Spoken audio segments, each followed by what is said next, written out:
마태복음 16장 13절에서 16절의 말씀입니다. 마태복음 16장 13절에서 16절의 말씀입니다. 신약성경 27페이지를 찾으시기 바랍니다.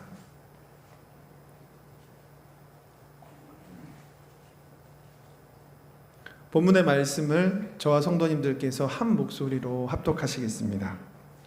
예수께서 빌립보 가이사랴 지방에 이르러 제자들에게 물어 이르시되 사람들이 인자를 누구라 하느냐? 이르되 더러는 세례 요한, 더러는 엘리야, 어떤 이는 예레미야나 선지자 중에 하나라 하나이다. 이르시되 너희는 나를 누구라 하느냐? 시몬 베드로가 대답하여 이르되 주는 그리스도시요 살아계신 하나님의 아들이시니이다. 아멘. 이 시간 다 같이 자리에서 일어나셔서 오늘 예배를 위해서 소리내서 간절히 기도하시겠습니다. 사랑이 많으시고 은혜가 풍성하신 아버지 하나님 감사합니다. 찬양 받으시기 합당하신 나의 왕, 나의 주, 나의 하나님, 영광 가운데 계신 주님을 우리가 온전하게 예배하고 찬양할 때 하나님의 나라가 임하게 하여 주시옵소서. 우리가 오직 주 하나님 여호와를 바라보며 기쁨으로 예배하게 하여 주시옵소서. 아버지 하나님, 오늘 이 세상 속에서 빛나는 하나님의 영광이 무엇인지를 깨닫기 원합니다. 내 삶의 수많은 선택의 기로에서 내가 하나님의 백성으로, 주님의 자녀로, 하나님의 피조물로서 하나님을 선택하고 사랑하며 찬양하며 예배하는 예배자가 되기를 소망하오니 연약하고 부족한 우리의 의지를 주장하시고 하나님의 걸음을 전능자의 그늘로 인도하여 주시옵소서. 모인 모든 주의 백성도 하나님께서 인도하여 주실 때 한 영혼도 그냥 왔다 그냥 돌아감 없이 하나님 만나고 돌아갈 수 있도록 하여 주시며, 주여 오늘 이 자리에 임재해 계시오니 하나님께서 인격적으로 만나 주시옵소서. 그렇게 하나님 만나 주실 때 우리의 삶이 달라지고 하나님의 영광만이 드러나기를 소망합니다. 아버지 하나님이 예배가 시작되어서 마치는 시간까지, 또한 그 이후에 우리의 삶이 지속되는 순간마다 하나님만이 나의 왕이시며 나의 주님이 되어 주시옵소서. 주님을 사랑하고 찬양합니다. 감사드리며 이 모든 말씀 우리를 저에게서 구속하신 예수님의 이름으로 기도합니다. 아멘.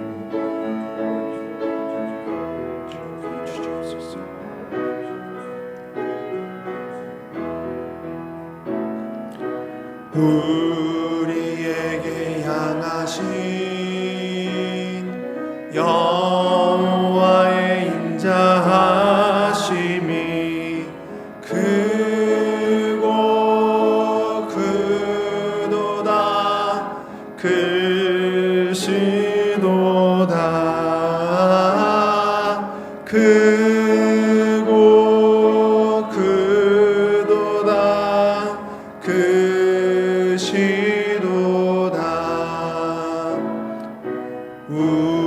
우리에게 향하신 여호와의 진실하심이 영원하시도다.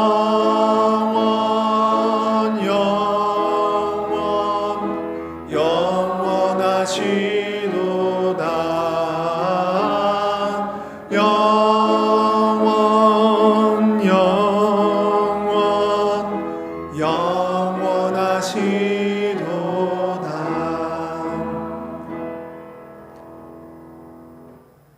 이 자리에 임재해 계시는 나의 왕, 나의 주, 나의 하나님, 사랑과 은혜와 긍휼이 풍성하신 하나님께서 우리를 부르셔서 예수 그리스도의 보혈로 말미암아 하나님의 지성소로 인도하여 주심을 감사합니다. 오늘 우리가 하나님의 지성소에 서서 거룩하신 하나님의 영광의 아름다움을 바라보며 감탄하고 경탄하며 경외하여 예배하는 참된 예배자가 되기를 소망하오니 주여 이 시간 참여한 모든 사람들 이름을 불러주시고 악한 사단의 세력이 우리의 마음을 속이지 않도록 우리를 구원하여 주시옵소서. 그리할 때 하나님 홀로 영광 받으시며 이 예배가 하늘 보좌에 상달되어 하나님의 마음을 기쁘게 하는 예배 되게 하여 주시옵소서. 부족한 자가 단위에 서서 하나님의 말씀을 대언하지만 저는 없고 오직 하나님의 말씀의 능력만이 살아있고 운동력이 있어 우리 성도님들의 삶을, 마음과 심령을 찔러 쪼개어 그 삶의 기쁨과 은혜가 넘치게 하여 주시옵소서. 예수님의 이름으로 축복하며 간절히 기도합니다. 아멘.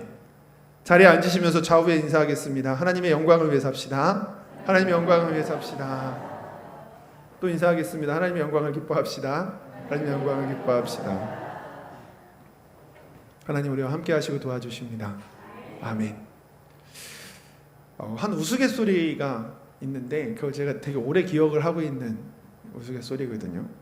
한 커플이 놀이공원에서 재밌게 놀다가 잠깐 아이스크림을 들고서 앉아서 이야기를 하면서 대화를 하는데 갑자기 환하게 웃던 여자친구가 남자친구에게 이렇게 질문한다고 합니다. 아이스크림을 먹으면서 오빠 요즘 나 살찐 것 같지 않아? 벌써 아시는 분들 웃으시는데 자 여기에 대한 대답을 어떻게 해야 됩니까? 자 이제 1, 2, 3번 나눠보겠습니다. 1번 아니 하나도 안 쪘어. 자 그럼 뭐라고 대답하죠? 지금 나 놀려? 살 나온 거 안 보여? 어떻게 누가 봐도 쪘는데 나한테 거짓말할 수가 있어? 우리 헤어져. 자 2번 찐 거 같아. 오빠 여자친구한테 어떻게 그렇게 말할 수가 있어? 쪘다고? 우리 헤어져. 자 3번 잘 모르겠어. 나한테 관심이 그렇게 없어? 우리 헤어져. 예전에 이 농담을 듣고 솔직히 저도 남자잖아요. 와 이거 쉽지 않다. 여자는 참 복잡한 존재인가 봐 이런 생각을 한 적이 있었습니다. 근데 시간이 지나면서 제 머릿속에 이 농담이 나온 의미를 알겠는 거예요. 남자와 여자를 하나님이 다르게 지으셨구나. 그래서 여자들이 사실상 그 대상에게 이런 질문을 하는 것은 복잡한 게 아니라 마음을 확인하고 싶은 건데 자꾸만 현상을 분석해가지고 답을 내려고 하니까 즉 그 순간에 행동 언어로 마음을 확인하고 싶어하는 여자를 이해하는 것과 또 행동 언어를 잘 몰라서 둔감한 남자를 이해하고자 하는 노력만 있다면 이것은 참 재미있는 농담이고 그 이후에 우리가 연애 과정 가운데 비슷한 일을 처했을 때 어떻게 대하는 것이 지혜로운지를 알 수 있게 해주는 거구나 하면서 마음 편안하게 들을 수가 있게 되었었습니다. 그러다가 어느 날 제가 이런 생각을 해보았거든요. 가끔 이제 생각을 꼬는 거를 되게 좋아하는데 근데 그 여자는 왜 그 질문을 했을까? 인 겁니다. 갑자기 생뚱맞게 기분 좋게 함께 놀이공원에서 아이스크림 먹으면서 놀고 있는데 왜 갑자기 이 질문을 했을까? 여기서부터 순전히 저희 상상의 영역입니다. 전 이렇게 생각했습니다. 둘이 겉으로는 재밌어 보이고 참 사이좋아 보이는 연인처럼 보였지만 어느 순간부터 오빠의 행동 언어가 여자친구에게 관심이 없어 보인 건 아니었을까? 자꾸만 다른 데에 마음이 가 있는 것 같고 집에 있는 게임을 생각하는 것 같고 지나가는 다른 여자 쳐다보는 것 같고 그래서 혹시 그 마음을 확인하고 싶었던 건 아닐까? 그러므로 그 여자친구가 순간 던졌던 오빠 나 살찐 것 같지 않아? 라고 하는 이 평범한 질문은 생각해보면 여자친구 입장에서는 굉장히 결정적인 질문일 수도 있겠다라는 생각을 한번 해보았습니다. 제 추측이고 상상이니까요. 뭐 이러나 저러나. 그런데 그렇게 상상하고 나니까 답이 보이는 거예요. 이렇게 답하면 됐었을 것을. 오빠 나 요즘 너무 살찐 것 같지 않아? 그건 잘 모르겠고 내 눈에 너밖에 안 보여. 이렇게 말하면 되지 않았을까? 닭살 돋으세요. 왜 이렇게 만지시는 거죠? 네. 여튼 마음을 확인하고자 하는 결정적인 질문이 아니었을까 하는 생각을 해봅니다. 자, 오늘 예수님께서 가이사랴 빌립보라고 하는 도시에서 제자들에게 던지셨던 한 질문에 대한 이야기를 할 건데 결정적인 질문, 이와 같은 제목으로 여러분들에게 말씀해 드리겠습니다. 여러분 이 본문을 이해하려면 좀 입체적으로 보시려면 그 당시의 시기와 그 장소에 대한 이해가 조금 필요해서요. 제가 그 시기와 장소를 조사해서 한참 연습을 하다 보니까 저희가 지난번에 맥주 감사 주일에 서론하고 이제 본론 들어가다 끝난 것 같다는 느낌을 받으신 분들이 있으시더라고요. 저도 인정합니다. 그날 20분이었거든요. 근데 오늘은 한 35분 할 건데 혼자 해봐도 한 27, 8분까지는 서론하고 있는 거예요. 그래서 한번 말이 좀 빨라지더라도 양해를 구하겠습니다. 그리고 여러분 서론, 본론, 결론 있는 훌륭한 설교를 하기에는 제가 원래 능력이 부족한 사람이 맞습니다. 그러므로 이 본문이 가지고 있는 메시지에 집중을 한번 해주시기를 부탁드리겠습니다. 먼저 시기적인 특징입니다. 여러분 이것은 오병이어의 기적이라고 하는 아주 유명한 기적이 있고 나서 얼마 지나지 않아 생겼던 사건입니다. 가이사랴 빌립보에 가기 전 바로 이 오병이어의 기적을 가볍게 살펴봐야 됩니다. 자, 예수님께서 제자들을 전도 여행을 보내셨습니다. 흔치 않은 일입니다. 자기들이 전도하면서 예수님처럼 가르치고 심지어 고치고 전파하는 사역을 힘겹게 하고 돌아왔습니다. 근데 그들이 돌아오니까 사건이 벌어져 있는 겁니다. 예수님이 사랑하시는 세례 요한이 헤롯 안디바에 의해서 목베어져 죽임을 당했다는 소식을 세례 요한의 제자들이 그의 스승을 장사하고 예수님께 전달하고 있었습니다. 그래서 예수님의 제자들이 힘들게 지친 몸을 이끌고 전도여행에서 돌아와서 예수님께 사역 보고하면서 교제의 시간을 나누려고 하는 찰나 예수님께서는 그들에게 이제 우리가 여기를 떠나서 한적한 곳으로 가자꾸나 라고 이야기를 하십니다. 이렇게 말씀하신 이유는 첫째는 요한의 일로 예수님께서 하나님과의 개인적인 시간을 갖기를 원하셨고, 둘째는 제자들이 지쳐 있었기 때문입니다. 제 추측이 아니라 성경이 그렇게 증언합니다. 마태복음 14장 12, 13절 요한의 제자들이 와서 시체를 가져다가 장사하고 가서 예수께 아뢰니라. 예수께서 들으시고 배를 타고 떠나사 따로 빈들에 가시니 무리가 듣고 여러 고을로부터 걸어서 따라간지라. 예수님이 보통 빈들에 가신다는 표현을 할 때는 하나님과의 1대1의 시간을 가질 때의 일반적 표현입니다. 자, 요한복음 6장 29절로 32절 요한의 제자들이 듣고 와서 시체를 가져다가 장사하니라. 사도들이 예수께 모여 자기들이 행한 것과 가르친 것을 낱낱이 고하니 이르시되 너희는 따로 한적한 곳에 가서 잠깐 쉬어라 하시니 이는 오고 가는 사람이 많아 음식 먹을 겨를도 없음이라. 이에 배를 타고 따로 한적한 곳에 갈새. 말이 너무 빠른데 이게 이해가 되십니까? 네. 제자들은 전도여행에서 복귀했는데 지쳐있고, 또한 예수님은 세례 요한의 부고 소식을 들으신 상태에서 예수님도 빈들로 가고자 하셨고 제자들도 쉼을 주기를 원하셨던 것입니다. 그렇게 간 곳이 갈릴리 북서편에 있는 그들의 본부 가버나움에서 배를 타고, 걸어갈 수도 있지만 배를 타고 북동부에 있는 베세다 율리우스라고 하는 지역으로 이동하셨습니다. 자, 예수님이 그렇게 가실 때 배를 타고 가신 것은 의도가 있는 거잖아요. 여기에 무리들이 매일 새벽마다 몰려왔었는데 무리들 안녕 우리 어디 가야 돼 하고 가신 거잖아요. 그런데 여러분 그 당시에 이 집요한 무리들을 보십시오. 저는 이 무리들을 보면 우리가 생각납니다. 요한복음 6장 33절 그들이 가는 것을 보고 많은 사람이 그들인 줄 안지라 모든 고을로부터 도보로 그곳에 달려와 그들보다 먼저 갔더라. 예수님께서 좀 한적한 곳에 가시고자 배 타고 가셨는데 제자들이 막 이제 예수님하고 배 타는 것을 무리들이 새벽에 몰려오다가 어디 가셔? 하고 본 겁니다. 배 타고 가는데 그들 갈릴리 사람들이니까 지리를 얼마나 잘 알겠습니까? 야, 저 방향 베세다 쪽인 것 같은데 하고서 도보로 배를 보면서 달려가는 겁니다. 아니야, 여기 아닌가 봐, 더 뛰어! 이러면서 고을로부터 막 가니까 사람들이 아니 뭐 무슨 일이에요? 했더니 저 배, 예수님 배! 이러니까 다 몰려들어서 예수님 쉬려고 베세다 도착했더니 그들이 예수님! 아까 배가 또 오네요? 이러고 있는 상황이었다. 약간 이제 우스갯소리로 말씀드렸지만 실제입니다. 예수님이 그 모습을 보고 어떤 마음이 드셨을까요? 성경의 묘사대로라면 그들이 목자 없는 양같이 유리하는 것을 긍휼히 여기셨다, 불쌍히 여기셨다 라고 이야기합니다. 얼마나 영적으로 목말랐으면 그랬겠습니까? 저는 그들을 볼 때마다 저희가 떠오르고 그런 우리를 긍휼히 여기시는 주님이 참 마음속에 기쁨으로 다가옵니다. 여러분 그렇게 해서 그 제자들과 함께 쉬지도 못하시고 그들을 가르치시고 고치시고 전파하신 베세다에서 날이 저물어 배고픈 그들에게 보리떡 5개와 물고기 2마리로 배불리 먹이신 일이 바로 오병이어입니다. 이 일을 기준으로 해서 예수님의 3년 공생애 중에서 정확히 2년째 있었던 일인데 예수님의 사역의 방향성이 바뀝니다. 다른 사역을 하셨다는 것이 아니라 지금까지는 예수님의 사역을 크게 왕의 십자가라고 불리거든요. 팀 켈러 목사님의 왕의 십자가라는 책이 이 마가복음을 배경으로 해서 쓴 책인데 마가복음에서도 이 내용이 등장하고 예수님의 대속을 제외한 예수님 공생애 가운데 유일하게 사복음서가 공통적으로 기록하고 있는 사건이 이 오병이어입니다. 이때부터 예수님의 사역은 이전에는 슈퍼스타 가는 곳마다 고치시고 전파하시니까 사람들이 몰려들어서 두근거리는 마음으로 저분이 우리를 로마의 압제에서 구원하실 왕이신가?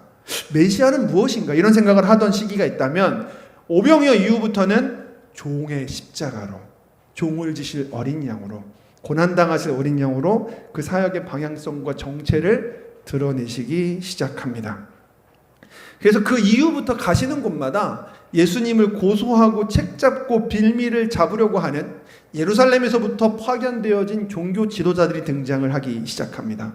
그럼에도 우리 주님은 사람들이 예수님을 필요로 하시는 곳이든 어디든 가셨습니다. 그것이 게네사렛이었고 두로였다가 데가볼리로 가셨다가 다시 갈릴리 동편 광야에서 칠병이어의 기적을 행하시기도 하시고 그러다 막달라로 가시기도 하셨습니다. 그러면서 방해는 점점점 극심해집니다. 심지어 이제는 예수님이 기적을 행하셨는데도 당신의 기적은 바알세불의 힘을 잇는 것이 아니냐. 만약 당신이 메시아라고 한다면 하늘로부터 보이는 표적을 보여라. 하늘에서 만나가 내리고 불이 내리는 구약의 선지자들이 보였던 표적을 우리에게 보여봐라. 이렇게까지 예수님을 폄훼하기 시작합니다. 자, 그렇게 막 방해받으시다가 갑자기 시선이 다른 곳으로 바뀌었으니 가이사랴 빌립보입니다. 이 지역은 그들이 있었던 갈릴리의 그 사역 지역과는 좀 떨어진 산간 지방에 있는 이스라엘 북부 한 40km 떨어진 곳입니다. 자, 이제 지리적인 특징을 좀 살펴보겠습니다. 그렇게 숨 돌릴 틈 없이 사역하시다가 간 의외의 장소인 바로 이 가이사랴 빌립보가 어떤 도시인가? 방금 말씀드렸던 대로 갈릴리에서부터 북쪽으로 40km 올라가면 이스라엘의 젖줄이 되는 그 갈릴리 바다와 요단강 물의 수원지가 되는 곳이 나옵니다. 바로 헬몬산입니다. 이 헬몬산 기슭 340m 정도에 가면은 정말 아름다운 도시 하나가 갑자기 등장을 하는데 경치로 유명하고 풍요로운 곳으로 유명한 곳입니다. 자, 거기서는 헬몬산에 그 만년설이 보입니다. 그리고 헬몬산에 눈 녹은 물이 폭포가 되어서 떨어지는데 사진을 한번 보여주시기 바랍니다. 바니아스 폭포라고 불리는 건데 혹시 안 나오나요? 네, 제가 오늘 사진을 4개 준비했거든요. 와, 근데 안 나온다고 합니다. 집에 가셔서 가이사랴 빌립보 폭포라고 구글에서 검색하시면 보실 수 있는데요. 생각보다 되게 아름답습니다. 정말 진짜 아름다운 눈 녹은 물이 폭포가 되어 떨어지는 곳이 바로 근처에 있고, 헬몬산은 석회암으로 되어 있거든요. 그 석회암으로 이루어진 헬몬산에서 눈 녹은 물들이 가이사랴 빌립보에서 샘처럼 솟아나서 물이 흘러가면서, 이 물이 사시사철 마르지가 않아요. 왜냐하면 눈이 계속 녹기 때문에. 그 깨끗한 물이 녹아서 요단강으로 흘러가는데, 요단강 수원지 중에서 약 50%의 수량이 여기서 이제 나오기 때문에 주 근원지라고 불리는 곳입니다. 정말 아름답고, 이스라엘은 보통 황량한 광야이거나 드문드문 숲이 보일 정도인데 이곳은 분위기 자체가 많이 다르다고 합니다. 그리고 또 가이사랴 빌립보라고 하는 이름에서 볼 수 있듯이 그때의 로마의 행정구역으로 지정된 도시였습니다. 가이사랴 빌립보에서 가이사랴는 카이사르, 황제라는 뜻입니다. 즉 황제에게 봉헌된 도시였습니다. 현재 이 지역의 통치자는 헤롯 빌립이었는데, 헤롯 빌립의 아버지, 이미 작고한 헤롯 대왕이 황제 아우구스투스를 위해서 바로 이 아름다운 도시 가이사랴 빌립보에다가 아우구스투스 신전을 만들었습니다. 신격화한 거죠. 그리고 그 신전 바로 옆에는 판의 신전이라고 해서 절벽, 기암괴석 절벽을 깎아가지고 두 신전을 만들어서 정말 기이하고 멋진 풍경을 만들어냈습니다. 사진 준비했는데 여러분 나중에 상상으로 보시기 바랍니다. 네. 그리고 이곳은 그렇게 해서 신전을 바쳤고, 그의 아들 현재의 지도자인 헤롯 빌립이 아예 황제에게 이것을 봉헌하면서 이름을 황제의 도시에서 가이사랴라고 부른 것입니다. 그런데 가이사랴가 이스라엘에 두 군데가 있거든요. 지중해 연안에 도시가 하나 더 있기 때문에 구분하고자, 또 자기의 이름을 넣고자, 내가 드린 겁니다 하고자 두 명의 통치자 이름을 합칩니다. 하나는 황제 가이사랴, 하나는 나 빌립. 그래서 가이사랴에게 빌립이 바친 도시에서 가이사랴 빌립, 가이사랴 빌립보라고 이름이 붙여졌습니다. 벌써 이름부터가 세상 지도자들의 수완과 정치 센스가 드러나는 이름 아닙니까? 우상의 도시이기도 하면서 세상 지도자들의 도시이기도 하면서 아름답고 의리의리한 신전들이 위용을 자랑하는 바로 그 도시로 예수님께서 가신 겁니다. 이스라엘 최북단에 있었기 때문에, 또 우상의 도시였기 때문에, 세상 지배자의 도시였기 때문에 지금까지는 이 도시를 갈 일이 없으셨습니다. 자, 여기까지가 이제 배경이고요. 이제 제자들의 마음을 한번 생각해 보겠습니다. 제가 성경을 볼 때 이 주변적인 지식에 좀 관심이 많습니다. 그렇게 이걸 살펴보면 성경이 좀 더 입체적으로 보이는 것 같아요. 여러분, 제자들이 무슨 마음이었을지 한번 상상해 보시면서 정말 그럴지 한번 여러분들 마음으로 받아들여 보시기 바랍니다. 전도여행을 갔다가 왔습니다. 지쳐 있는데 우리 주님이 그들의 마음을 읽으셨다는 듯이 밥 먹을 시간도 없으니까 한적한 곳에 가서 쉬자꾸나 하면서 벳세다로 가셨는데 이게 웬걸? 사람들은 이미 몰려 있습니다. 거기서 정말 뜨겁게 집회하고 그들을 모병이의 기적으로 먹이시고 예수님은 제자들더러 너희들은 먼저 가버나움에 가 있어 하면서 배를 태워 보내시는데 바로 그날 풍랑이 입니다. 밤새도록. 이 갈릴리에서 잔뼈가 굵은 어부들만 6명이 넘는 이 제자들 집단조차도 죽음의 위기에서 이제 죽게 되었다고 생각할 정도로 고생을 합니다. 예수님이 풍랑을 멈춰주시긴 했지만 그렇게 가버나움으로 돌아가서는 계속해서 연속적인 사역들이 진행이 되었습니다. 그리고 이스라엘의 종교 지도자들, 그들의 그 마음을 거스르면 안 되는데 그들이 와서 예수님을 계속 공격하는 것이 마음이 철렁 내려앉았을 텐데 우리 주님은 어떻게 된 것인지 그들이 하는 말에 더 강경하게 말씀해 버리십니다. 그래서 제자들이 마태복음을 보면 주님 그렇게 말씀하시면 저들이 마음이 상하여서 나중에 우리를 더 방해할 건 알고 계시는 거죠? 이렇게 말하는 장면까지 보면 참 제자들이 마음고생, 몸고생, 많은 고생을 했을 거라는 것을 생각하기 어렵지 않습니다. 그리고 심지어 최근에는 갈릴리 동편 광야에서 7병이어의 기적 때는요 3일 동안 금식 부흥회를 했거든요. 자, 마가복음 8장 2절 내가 무리를 불쌍히 여기노라 그들이 나와 함께 있은지 이미 사흘이 지났으나 먹을 것이 없도다. 그러니까 얼마나 지쳐있겠습니까 제자들이. 그리고 여기 오기 직전에는 바리새인과 사두개인들의 누룩을 주의하라라고 하시는 주님의 말씀을 오해해서 주님 아니 우리한테 떡이 지금 하나밖에 없는데 어떡하죠? 이렇게 눈치 없이 말했다가 그게 떡을 얘기하는 것이 아니라 바리새인들의 교훈을 주의하라는 것을 왜 모르느냐, 그리고 너희는 왜 이렇게 믿음이 자라지가 않느냐라고 주님께 책망을 받고서 여기에 온 상태입니다. 그러니까 제자들이 정말 지쳐 있었던 거겠죠. 아, 우리 진짜 왜 이러지? 이제 예수님 말씀도 못 알아듣네. 뭐 이랬을 겁니다. 그래서 이거 어떻게 알 수 있냐면 조금 지나서 예수님께서 십자가 달려 돌아가실 때 겟세마네 동산에서 제자들에게 기도를 부탁하시잖아요. 수제자 3명에게. 근데 그들이 자꾸 조니까 뭐라고 얘기하시냐면 깨어있어 기도하라. 근데 너희가 마음에는 원이로되 육신이 많이 약하구나. 이렇게 얘기하시는 걸 보면 제자들도 많이 힘든 상태인 것은 맞습니다. 사역 기간 가운데 보면 예수님은 공생애 가운데 잠도 잘 못 주무시면서 사역하시는 묘사들이 여러 번 등장합니다. 여러분 그러다가 게다가 또 가는 곳마다 사람들이 얼마나 몰려드는지요. 좀 전에 그 사건에서 보면 알겠지만 두로에 가셨을 때조차도 수로보니게 여인이 예수님 소문 듣고 찾아옵니다. 그 뒤로는 끝인 겁니다. 여기 예수님이 우리 딸을 고쳐줬어 하는 순간 사람들이 몰려드는 겁니다. 그렇게 해가지고 이방인 거주구역인 데가볼리에 갔는데 데가볼리 이방인들이 예수님을 따라와가지고 이스라엘의 하나님께 영광을 돌렸습니다. 그 말은 가시는 곳마다 예수님을 알아보고 예수님께 모여들어서 쉴 시간도 없으셨다는 거죠. 그런데 갑자기 예수님께서 그 사역의 자리를 벗어나 세상 지도자와 우상으로 상징되는 도시 가이사랴 빌립보로 가시는 겁니다.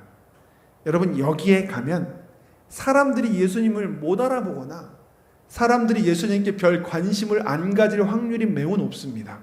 실제로 그러했습니다. 여러분 우리나라 유명한 가수들이 해외에 나가서 길거리 공연을 하는 프로그램을 본 적이 있습니다. 근데 그 프로그램을 보니까 이런 얘기를 하더라고요.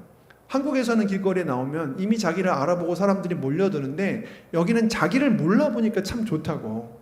얼마나 피곤하겠습니까 연예인들의 삶이. 제자들은 또 얼마나 오랜만에 겪는 자유였겠습니까. 예수님과 걸어가는 그 순간들에 대해서 한번 상상해 보십시오.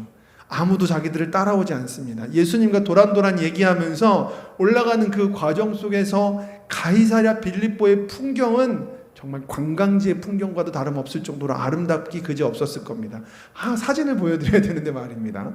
그리고 예수님과 제자들과의 그 대화의 모습을 제가 상상할 때 머릿속에 떠오른 그림이 하나 있어서 그걸 하나도 준비해봤는데 여튼 참 활짝 웃으면서 편안한 마음으로 올라가지 않았을까 하는 생각을 해봅니다.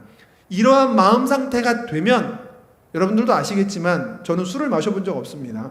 술자리에서 본심 드러난다고 제자들도 예수님의 말씀과 질문에 자기들의 본심을 얘기할 만한 상황이 된 것입니다. 그때 예수님께서는 그들에게 결정적인 질문을 던지십니다. 2개의 질문이었습니다. 자, 첫 번째, 사람들이 나를 누구라고 하느냐? 두 번째, 너희는 나를 누구라고 하느냐? 라는 질문이었습니다.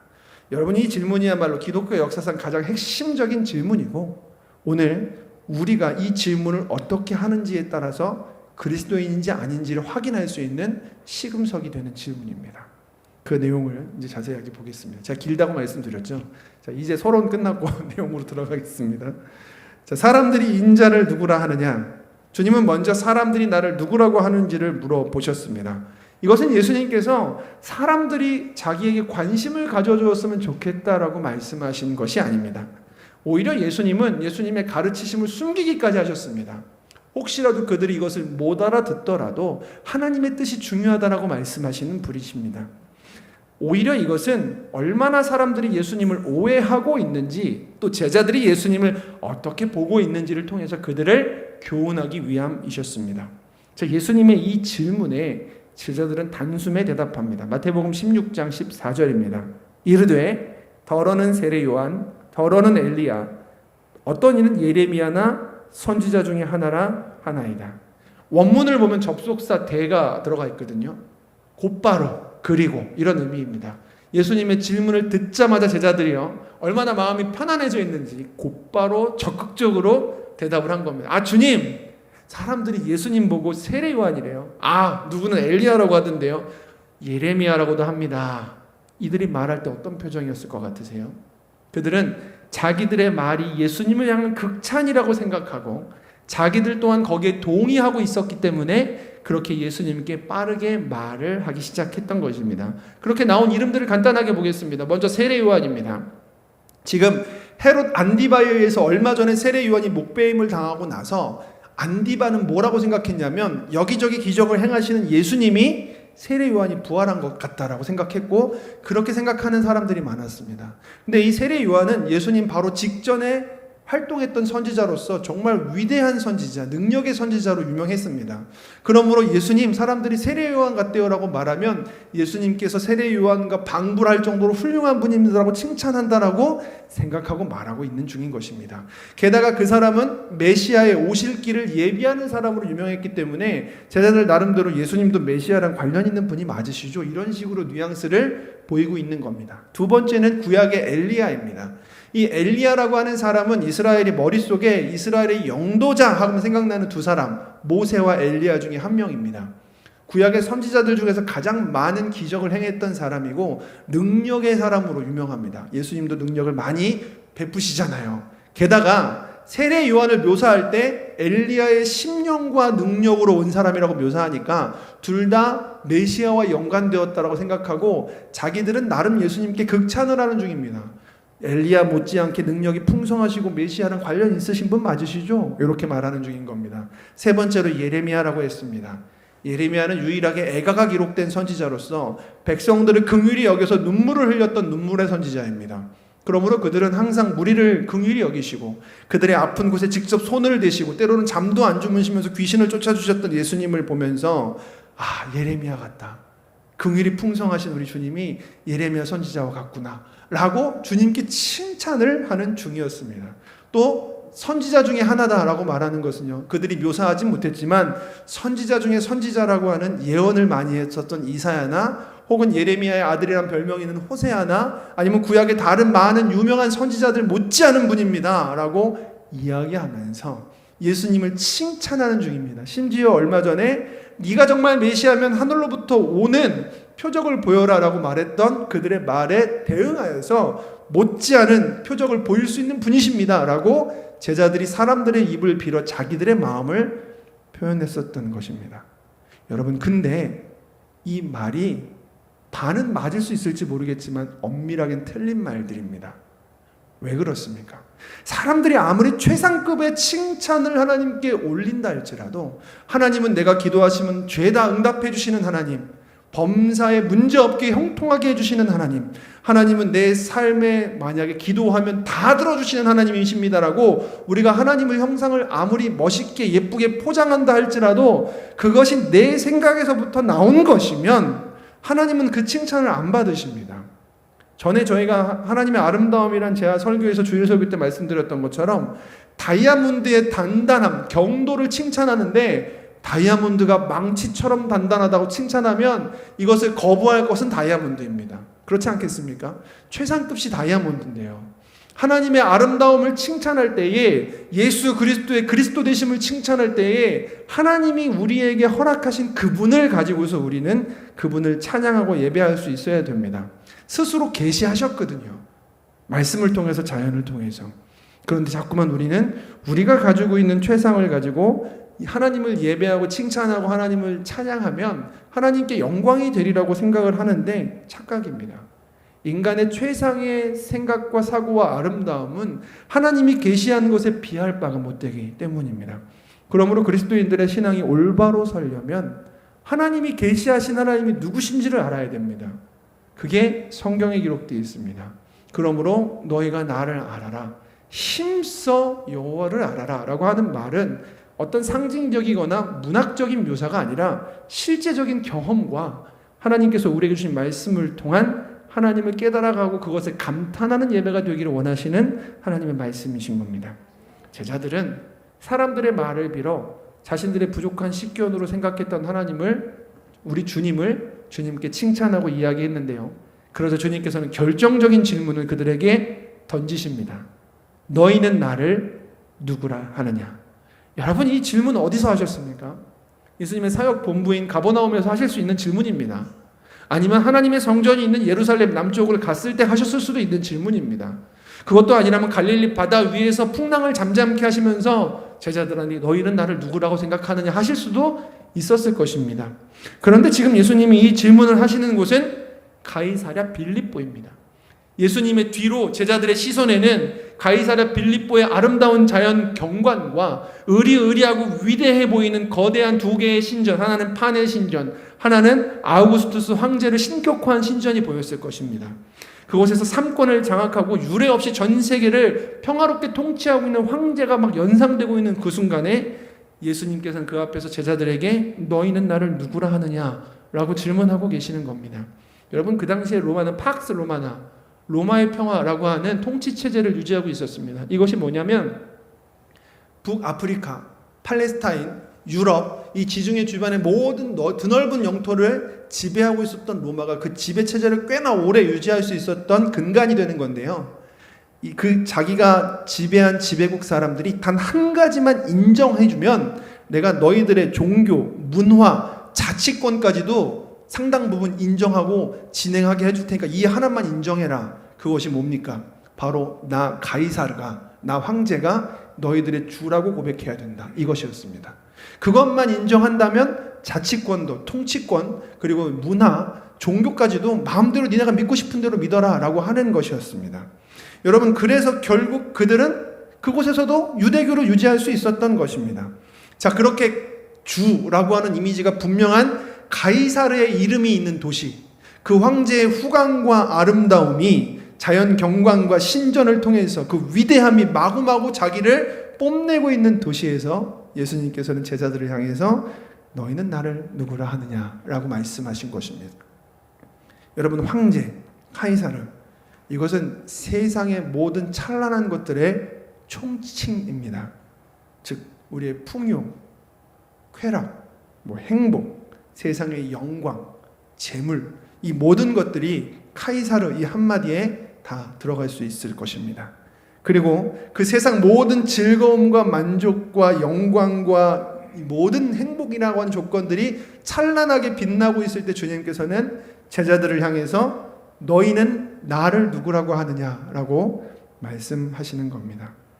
지금까지 제자들은 아마도 예수님의 뒤에 있었던 가이사랴 빌립보의 찬란한 아름다움을 바라보고 지금 자기들이 예수님께 던졌던 잘못된 정답에 대해서 생각하는지라 대답을 못하고 꿀먹은 벙어리처럼 있었던 것 같습니다. 그때 침묵을 깨고 베드로가 다음과 같이 대답을 합니다. 우리 한번 같이 외워보겠습니다. 아시죠? 주는 그리스도시요. 시작. 주는 그리스도시요 살아계신 하나님의 아들이시니이다. 아멘. 그것은 이런 말이었습니다. 카이사르, 황제, 모든 것이 찬란하게 자기 존재를 뽐내고 있지만 주님, 저는 당신만 보입니다. 카이사르, 세상의 즐거움과 만족과 쾌락과 영광이 나의 주가 아니라 분명 그것은 빛나고 있지만 제 눈엔 당신만이 나의 구세주이시며 나의 주님이시며 나의 하나님이십니다. 그렇게 했었던 고백입니다. 여러분 놀라운 고백 아닙니까? 그런데 그 고백을 할 수 있는 사람이 그리스도인이라고 말씀하시는 겁니다. 여러분 그리스도인이 무엇입니까? 잃었던 하나님과의 만남, 하나님의 영광을 만날 수 없는 죄인이 예수 그리스도의 십자가 대속으로 말미암아 다시 하나님의 아름다움 앞에 서게 된 겁니다. 이 세상의 모조품들의 아름다움을 바라보면서 여전히 목말라 살고 있던 우리가 이제는 빛나고 찬란해 보이는 황제라고 하는 이름 앞에 서 계신 더욱더 찬란하게 빛나시는 주님의 존재를 만나서 깨달아 알고 그분과 심지어 서로 사랑하는 교제 속에 들어가 있는 존재가 그리스도인입니다. 그것을 위해서 예수님이 십자가에서 죽으셨고 그 피를 흘리셨습니다. 그러므로 오늘 우리가 하나님께서 우리에게 주신 세상의 기쁨들이 틀리고 잘못됐다라고 하지는 마십시오. 그것은 그 대상이 잘못됐기 때문에 틀린 게 되는 겁니다. 하나님이 이 땅 가운데 우리에게 수많은 즐거움을 선물로 주셨습니다. 그것은 선물입니다. 그리스도 예수를 나의 구주로 영접하고 하나님만을 바라보며 하나님이 나의 왕이십니다라고 고백하는 이들에게 생육하고 번성하여 땅에 충만하고 너희가 이것을 누리라고 주신 선물입니다. 그런데 그 대상이 하나님을 제외하고 세상을 향했을 때 이게 잘못된 기쁨이 되는 것이죠. 그러므로 이제 제자들은요, 이곳 찬란하게 빛나는 놀이터 같은 가이사랴 빌립보에서 주님을 발견해야 됩니다. 주님만이 나의 주시요 하나님만이 나의 구세주이시며 당신만이 나의 왕이시라는 고백을 할 수 있어야 하는 것입니다. 여러분 그것은 바로 우리를 향한 질문 아닙니까? 바로 우리가 살고 있는 이 세상이 가이사랴입니다. 마찬가지로 세상의 즐거움과 영광과 행복과 재물과 성공과 우리가 생각하고 있는 두근거리는 것들이 찬란하게 펼쳐져 있습니다. 근데 그곳에서 하나님께서는 나를 바라보시면서 갑자기 결정적인 질문을 하시는 겁니다. 너는 나를 누구라 하느냐? 여러분 이 질문 이렇게 바꿀 수 있을 겁니다. 너는 나를 사랑하느냐? 이것들보다 더? 그때 대답했던 제자 베드로는요, 시간이 많이 흘러서 예수님을 3번 부인하고 배반합니다. 그런데 부활하신 주님께서는 그에게 나타나셔서 이 가이사랴 빌립보에서 그에게 질문하셨던 것처럼 또 질문하십니다. 요한의 아들 시몬아, 네가 나를 사랑하느냐? 그때 제자 베드로는 주는 그리스도시요 살아계신 하나님의 아들이십니다 라고 얘기했는데 이번에는 이렇게 대답합니다. 주여, 그렇습니다. 내가 주를 사랑하시는 줄 주님이 아십니다 라고 대답합니다. 오늘 말씀을 맺겠습니다.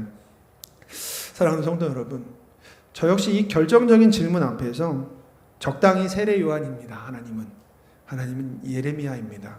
엘리야입니다. 제가 상상하고 제가 원하는 하나님의 이름으로 대충 위기 모면하고 싶지 않습니다. 하나님을 알고 싶습니다. 하나님을 더 바라보고 싶습니다.